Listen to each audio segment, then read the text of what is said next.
Le groupe Bolloré est né dans les années 1860. À l'époque, c'était une fabrication de papier à cigarettes.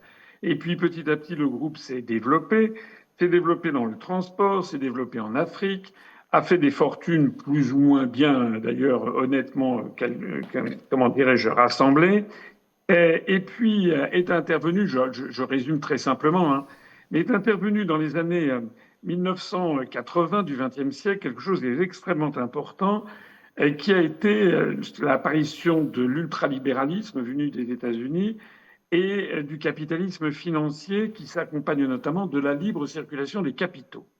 La libre circulation des capitaux qui a été imposée en Europe par le truchement de l'Union européenne et qui a été imposée dans tous les pays de l'OCDE a eu pour effet de multiplier les délocalisations industrielles d'une part et de permettre d'autre part à des oligarques, à des gens qui avaient de l'argent, d'avoir de plus en plus d'argent au point d'être parfois plus puissants que les États eux-mêmes.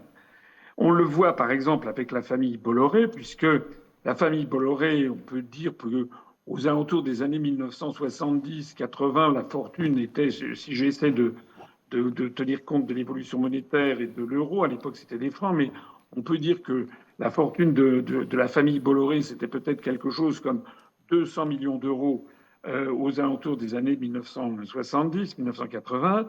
Au tournant de 2000, on était monté à plus d'1 milliard d'euros. En 2009, à 2,5 milliards d'euros.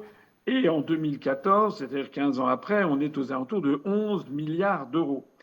Sachant que, évidemment, ce sont des fortunes dont le montant varie beaucoup, puisque ça dépend beaucoup des valorisations boursières. Mais vous voyez donc bien que M. Bolloré, il n'est pas le seul dans son cas. On le retrouve d'ailleurs avec toute une série de milliardaires en France, mais aussi aux États-Unis et dans le monde entier, enfin en tout cas dans le monde occidental. M. Bolloré a donc fait partie de ces milliardaires qui ont un intérêt vital à ce que ne soient jamais remis en question ces décisions qui ont été prises dans le courant des années 80, qui sont celles de la libre circulation des capitaux et du capitalisme financier.